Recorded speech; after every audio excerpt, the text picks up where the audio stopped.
Hey everyone. So in this video, what we're going to do is run through our Mermaid JS integration. Um, what is Mermaid JS?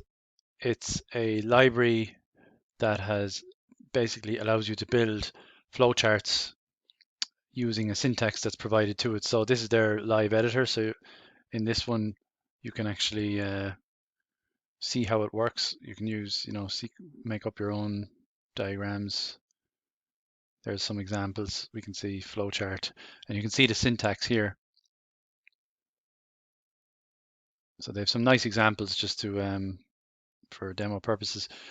So what we've done in Blockworks, generated using all our fields and parameters and rules, we have generated the ability to generate a flowchart basically. So what we're going to do is do a new one, new module, flowchart demo. And we'll make a block. Can be the same. So it's currently possible now to build a flowchart from a block. It's not yet possible to build it from the whole system, but that's going to be our next phase. And that way then you will be able to have a full sitemap of your software on Blockworks. But this does give you a sitemap of a block, which can be really helpful for troubleshooting. So what I'm going to do is just continue to add rules, fields, parameters, and you'll see the flowchart building up. To be honest, I don't really have much of a structure to this. I haven't thought it through, so what I'm just going to do is keep adding things and keep clicking this button, which generates, it takes you to this page, which then generates the flowchart. It actually gives you the syntax as well here, just so you can see how it is actually generating. So that's pretty handy. We're still kind of have it in a beta mode, and the reason we're kind of at that level is because we discovered that Mermaid JS has certain tags that basically break the thing. And if you've called your field name the same as one of those tags, then that kind of, it doesn't like that and it basically breaks it. Not default. I think style is one. There is an example. So that kind of crashes it. So if you had a field called style and you tried to generate the chart, it doesn't fix that. So what we've been doing is fixing every exception that we found. For example, if someone called a field style, we know to find and replace that with something else. That's so until we know that's fully working, we're kind of then considered beta. So I'm going to start building the chart. So let's just first create a normal field. We're just going to do a text field. And this is obviously the most basic thing you can do. So there, text field. So now what I'm going to do is make a multi-button. And what we will do is have you show the text field.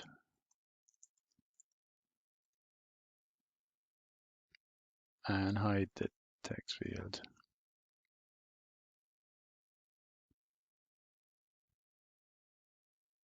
And we'll just move this up.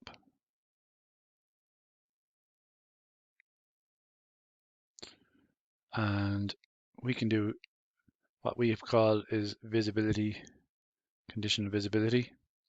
Here you can hide and show fields based on values of other fields. So what we're doing, all the fields must equal their values. Sometimes you want to hide or show a field based on a multiple amount of values. So this is where you pick this one. Choose if the field will be shown or hidden. So you can actually reverse it. So you can say, I want to hide a field if a bunch of things are equal something, or I want to show a field. In this case, we're going to show it. And the field we're using is multi-button. So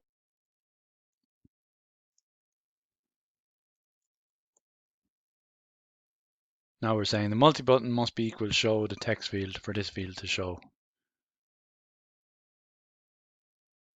So now when I press hide, nothing happens. When I press show, the field shows. And now we'll keep rebuilding our flowchart every time. I'll open another window here.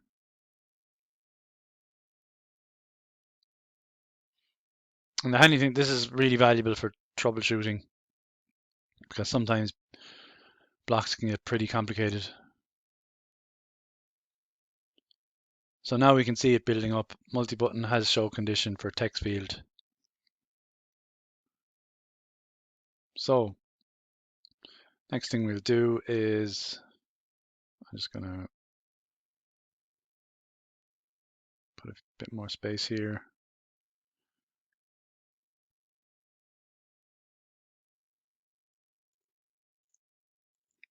Another text field.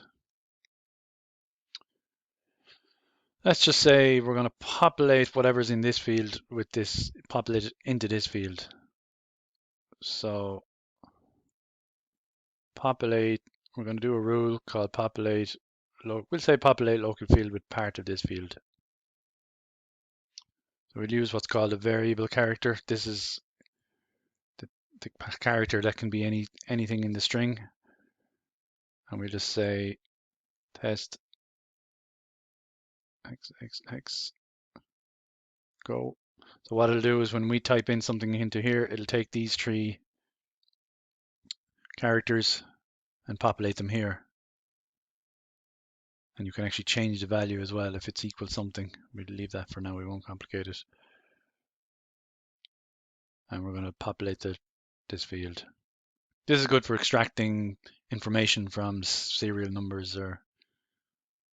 So we're going to show the field, test 1, 2, 3, go, and you have 1, 2, 3 here. So what we're going to do is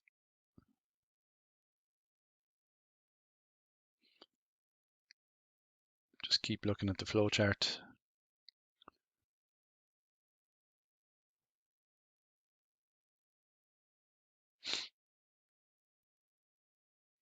So now we can see text field populates part of this field. So now let's say we do another thing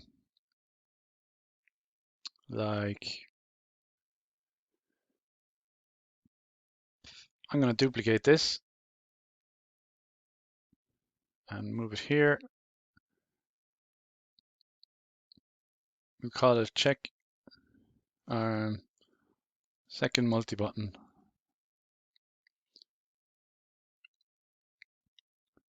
Now suppose we said, well, this has to be the same as this. The value of this needs to be the same as this.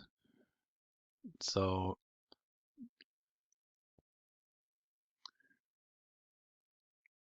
we'd say it has to be equal to another local field, another field.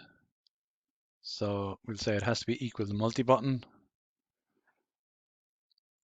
The second multi-button must be equal to the first one. Probably kind of a pointless rule, but anyway, it's just for demo purposes. So now when I click this, we get an error, and I click this. Oh, it's because we haven't actually selected a value here. So if I select this, now we have the value set. If I click here, we get the error. But if I click here, it's happy because it's matching.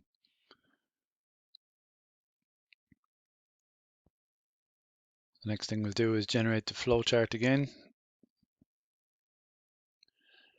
And as you can see, it's building up. I suppose it's all one linear thing in this case because it just so happens that the chain is going from second multi-button to multi-button must be equal multi-button. So we'll keep doing more things and create a bit of a shape out of the chart. So we have our edit side there. I'm going to leave and use this one. Next thing we will do is a merge field. So let's just say a merge field, you can join different pieces of data together. So first I'll create a different field. I'll just create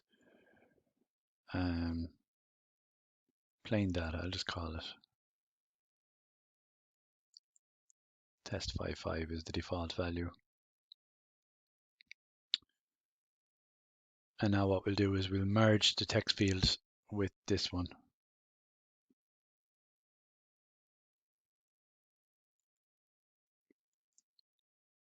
So I'm going to say, let's do the plain data and the text field. And click submit. And we go back here and refresh.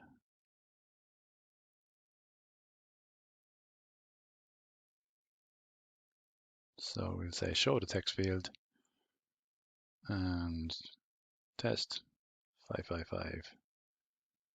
As you can see, that passed over there. So test 444, just so we can see there's a difference, there's no confusion. That's merged there. So let's build the flowchart again.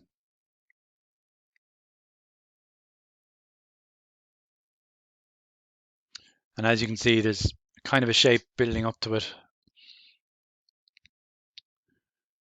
So let's do an auto generate field. Now we have a new, much cooler way of doing the auto generate. We'll do another video about that, but we'll just do an advanced one.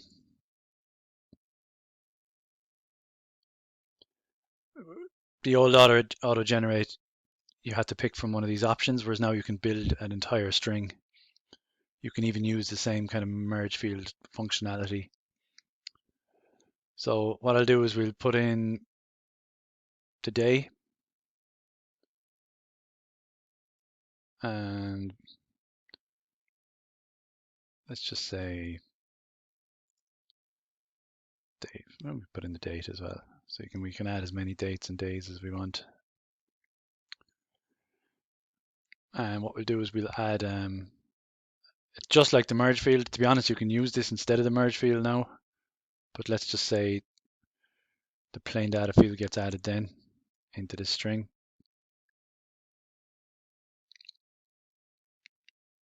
And we'll save that. I'll just do one more field. 3. Just give it a default value so we don't have to. Hello. And I'll update the auto generate field again. And we'll add that field in. Text field 3. Oh no, that's the wrong one. That's the one to count against. We're going to add text field 3 here. So that'll be at the end of the auto generate. Obviously this is all fairly meaningless information, but what we're just trying to show here is how the chart gets built. So there's the auto generate. Just a quick one as a side note for the auto generate. It's quite powerful because in this example I just picked these ones just to save me time for putting in the dates, but you can actually do any format you want. So here's all your different types of formats for generating time, whether you can even do seconds, days, weeks, week number in the year. So it's completely limitless now, whereas before you had to pick certain formats. Anyway, let's go back once again. We'll generate it again. So as you can see, things are kind of building up there.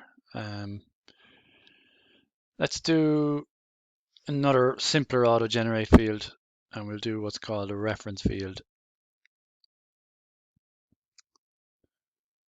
So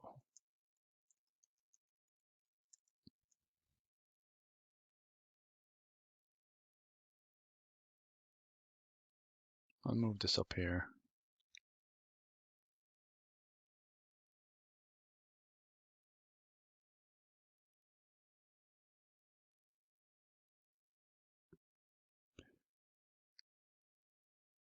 Now we do an auto generate count. We'll add a counter. So we're counting against the field I called reference field. So I'll show you what I mean.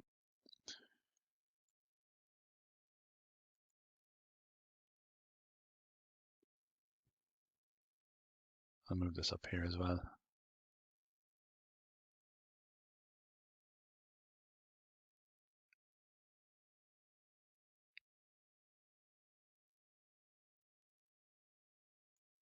We go back to the front end.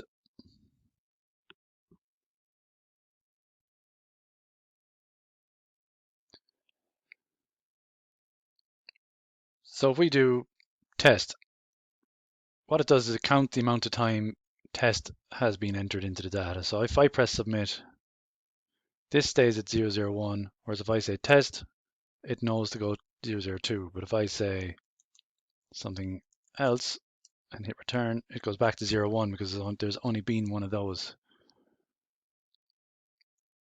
So we'll do test. As you can see, that's counting up. So that's what the reference field is for. That one actually I entered before I hit submit. There's other ways to control that as well. You don't have to press enter. You can have it firing as you're typing, but we won't get into that for now. So as you can see anyway, so that's where we call it a reference because it's referring to this one. Let's take a look at the flowchart. As you can see, this is separate to the rest of the chart because there's nothing officially linking this with this. But let's just say this field populates another text field. So going back to the reference field here, what we would say is populate another local field, populate local field with data from another local field. So the local field to fetch is a reference field, and the one we're going to populate is another text field. There are a few more options here, like we can append the data or we can just overwrite it. Most times people are going to just want to overwrite it, but sometimes it's nice to append it with a comma or prepend it, which is build up a value, adding that one to the front. Yeah. So now we can generate the flowchart out of this.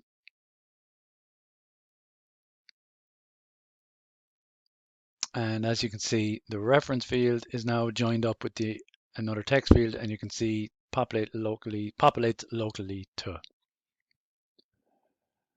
So we'll do one more just to give an example. Let's get data from another block.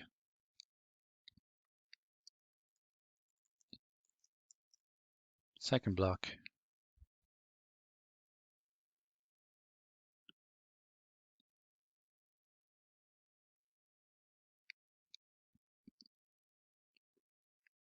And we'll just say external field.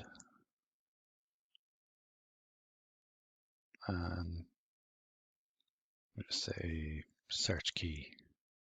These don't matter. I'm just looking for something to be able to join them up with this flowchart demo.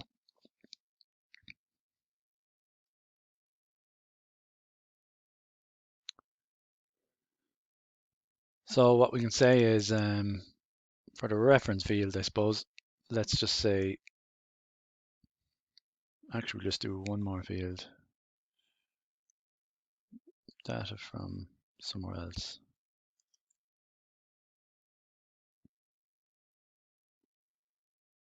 So let's just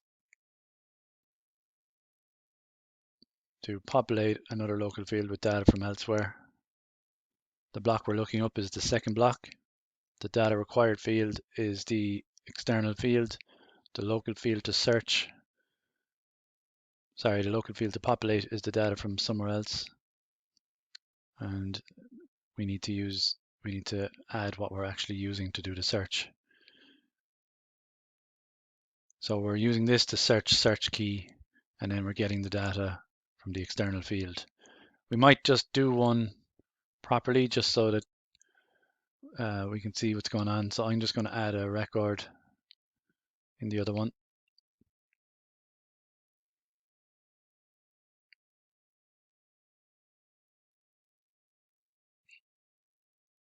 show this data. The search key can be hello. So I'll refresh the front end here on the first block. So when I press hello, it populates here, show this data. And it also populates here because we have another rule. So now we can go back to our flowchart.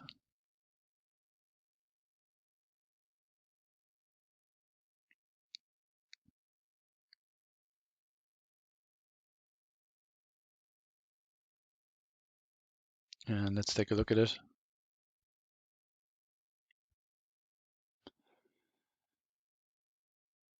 And as you can see, the reference field now populates value of external field from second block. So it knows to get the name of the block and the name of the field, and then it populates here. So as you can see, I could go on and on. We'll just do one more just for fun. It's the maths field. So let's first we need to do something that's going to have numbers.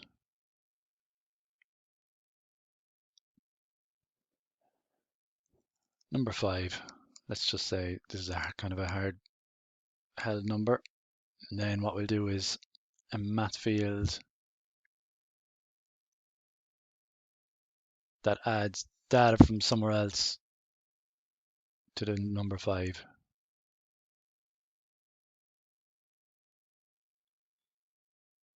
So maths output.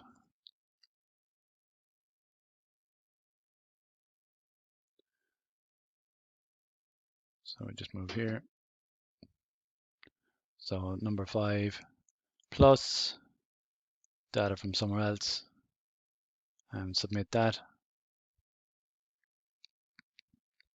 And what we want to do is make sure that the number we get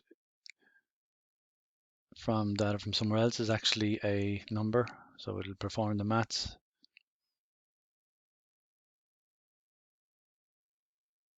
So let's just say number 10. 10.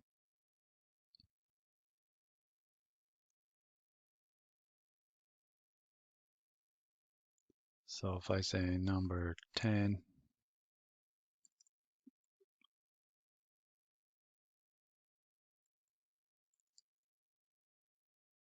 I need to check that again. Second block, what did I call it? Number 10.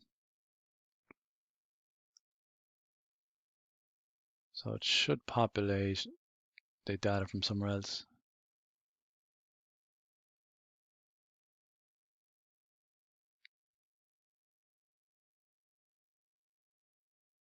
No, it's because I've mixed up the two.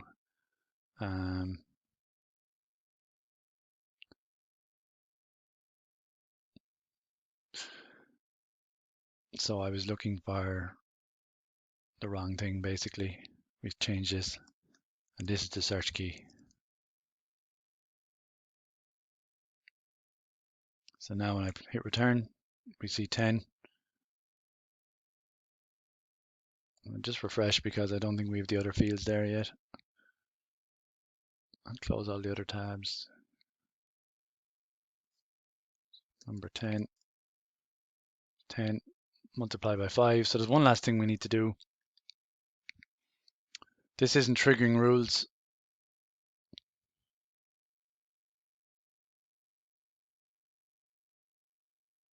Because nothing is telling it to trigger any rules. So if I say parameters, force triggering of rules on value population from elsewhere. Now let's try one more time. Number 10, we get to 10. 10 plus 5 is 15, and that's our maths output. And now we can go back again to our flowchart just to observe that one.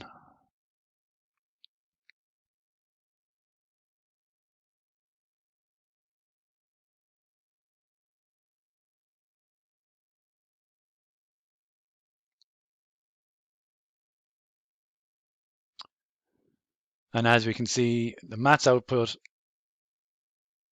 so it's telling us the data from somewhere else is part of this maths output field. This number 5 is also part of this maths output field. And it's just, as you can see, the flowchart is just going to keep growing and growing. There is no limits to it really. It's kind of up to yourself. It's a nice way to manage your block, and it's more importantly, it's a really nice way to troubleshoot things when your blocks start getting complicated, like if you're building test systems or anything like that. This is a nice quick overview to see what's going on, because sometimes you might have one thing linked to the next thing, linked to the next thing, and you just kind of can't figure out anymore what have you done. And I suppose Blockworks is so dynamic. It has such a mix of combinations of things you can do that this is probably the nicest way that you can get a quick overview of what you've done. That's it. If you have any questions, give us a shout on info@blockworks.com. Thanks. Bye bye.